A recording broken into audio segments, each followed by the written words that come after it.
ఓం శాంతి. అదేంటంటే ఇదివరకు మనకు ఫోన్ ఏంటంటే నాస్ట్రాడామ్ అని, తర్వాత ఒక జై శ్రీమన్నారాయణ ఐఏఎస్ ఎవరో చెప్పారు 5,000 సంవత్సరాలు చాలా నేను చూశాను. ఏంటంటే స్టోరేజ్ ఉండవు, అది గుర్తుండో మర్చిపోతాం. అంటే పరమాత్మను స్మృతి చేస్తూ ఉన్నప్పుడు పరమాత్మ జ్ఞానం మనలో దారుణ అవుతూ ఉంటుంది. సో అలా వీరబ్రహ్మం గారని ఆ రోజుల్లో చెప్పిన, ఇలాగే చాలామంది గొప్ప గొప్ప వ్యక్తులు మహాలు ఆ రోజుల్లో చెప్పారు.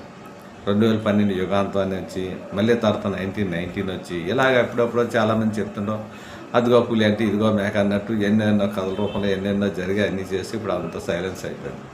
సో ఎప్పుడైతే చెప్పే తండ్రి పరమాత్మ ఇవన్నీ ఏంటంటే అచానంగా వస్తాయంటే మనిషి సరి చేస్తాడు, అలా సైలెన్స్ అయిపోతాడు. ఎలా అంటాడు ఆడే తిట్టుకొని నొరుకుంటాడు అంటారు బాగా. సో ఇదంతా ఏంటంటే ఇక్కడ జరగవలసింది ఏదైతే జరుగుతుంది. ఎందుకంటే అప్పటి నుంచి చెప్పారంటే త్రికాల దర్శులు వాళ్ళంత సాధన చేసి, కానీ ఆ రోజుల్లో ఎంతమంది దగ్గర చెప్పారు, చెప్పింది 5 మందో 10 మందో ఎంతమందో ఉండేవారు అంతే.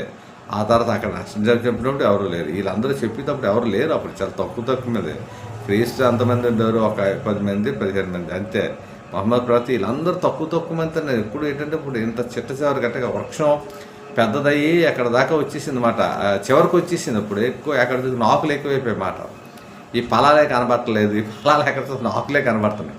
ఈ ఆకుల చాట్లు ఉండిపోయి ఫలాలు, ఆ ఫలాలు చెప్పిన విషయాలు కూడా తినట్లేదు. అందుకని గాలి ఎక్కువ వేసినప్పుడు ఇవన్నీ ఊగిపోతాయి అన్నమాట. అందుకేంటంటే మళ్ళీ మొదల నుంచి ఏంటంటే ఇక్కడ చివరిలో వచ్చేటప్పటికి పరమాత్ముడు ధర్మస్థాపనకు వచ్చి ఈ ఆకులు చాటున్న పళ్ళన్నింటినీ కూడా వాటి యొక్క విలువలు వాల్యూలు చెప్తున్నాడు మాట. అది చెప్తున్నప్పుడు ఆ వాళ్ళే వ్యక్తులు అనమాట. అందుకేంటంటే ఇది కల్పవృక్షం కింద చెప్తారు తండ్రి పరమాత్ముడు.